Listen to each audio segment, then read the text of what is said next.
Hi there. I just thought I'd take this opportunity over the winter break. For most people, for me it's just a normal week and day because I work from home and I don't know anyone where I live. I have no family in this country. Well, I do, but they're all kind of living far away, so it's just me on my own for Christmas. So yeah, I thought I would talk about this condition, I guess they call it, but I think it's actually, I wouldn't call it a condition, I would call it a gift. So I'm going to go into that now. So yeah, the type of synesthesia that I want to go over today is called sequence-space synesthesia, or time-space synesthesia, and it's a way of visualizing the way that time plays out within a certain point in space, if that makes sense. It's just a way of visualizing time and the way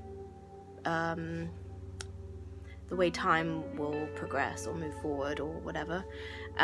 It's said that 10 to 15% of people with synesthesia will have time-space synesthesia. I don't actually know if it's 10 to 15% of people with synesthesia or people in general.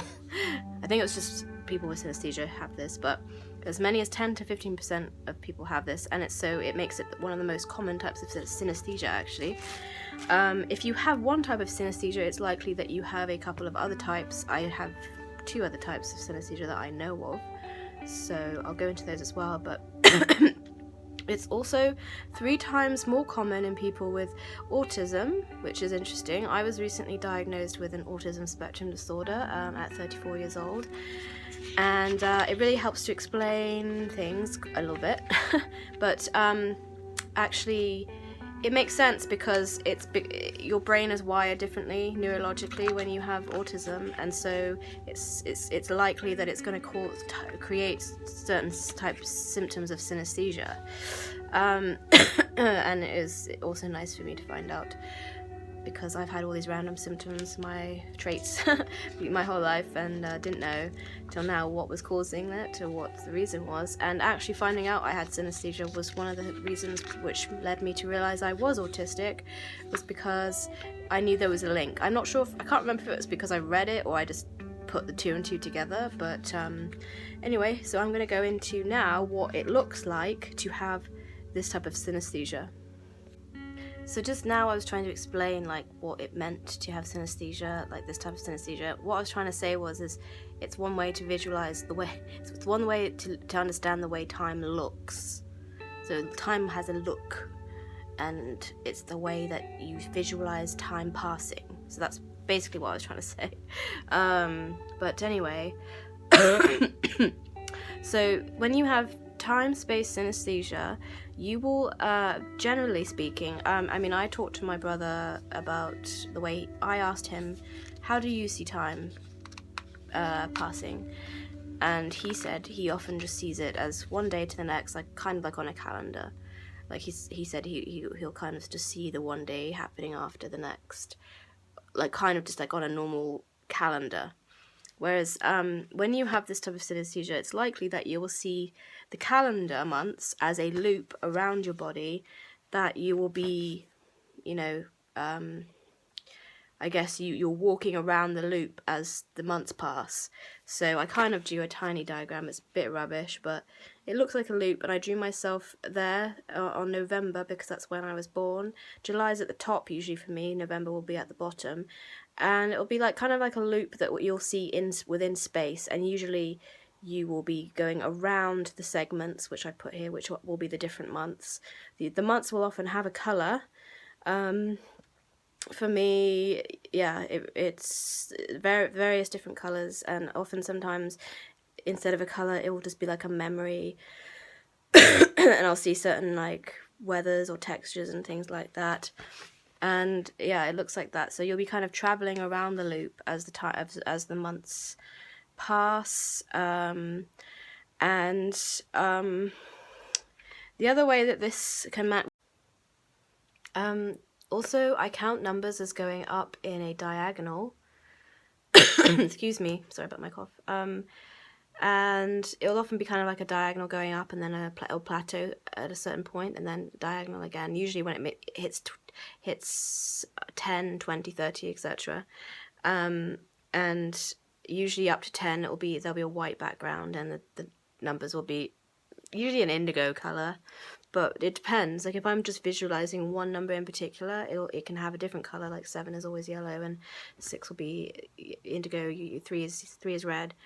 But 20, the numbers from 10 to 20 will always be like a yellowy, orangey, red, getting redder as it gets up to 20, and they'll be in a black space. So I'll be counting them within a black space, going upwards on a diagonal, or going up like this. It's not 2D, it's 3D. It's within a 3-dimensional space. So, and so yeah, the way that you feel the time is also, for me, time feels very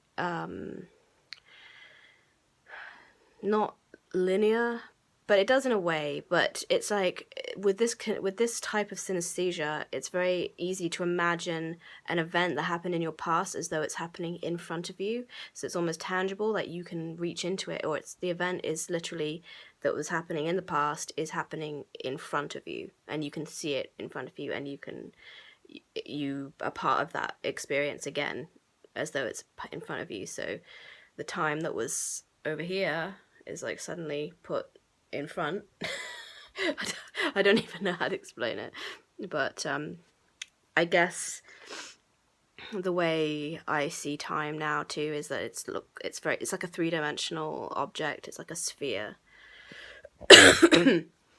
And it's weird because like it's almost like the older I get, the worse, or the more I've experienced that. But anyway, yeah, like I said, synesthesia is very linked to autism because you're neurologically wired differently, and so there's different parts of the brain that are connecting that might not normally in a normal person's brain, and which also leads to the next fact that I read on the internet, which is interesting, is that it says that people with synesthesia are likely to have above average intelligence or higher intelligence or above average IQ, etc., etc. In my case, that is true. I have done an IQ test and I know what my IQ is above average. I don't know how accurate these facts are that I'm finding off the internet. This is the internet, so you have to be a little bit sort of wary or skeptical, but I will put some links as well to the stuff I've read, so other people can read it. Because if this is something that sounds like you're experiencing, or you have, or someone who does, often people who experience this don't know that this is any different from other people. So I think it's interesting to make a video about it. I have seen other videos on YouTube, but none of them really linking it to autism. It's not always, like I said, it's just that you're more likely to if you have autism. For me, I was diagnosed recently, so it explains a lot of things.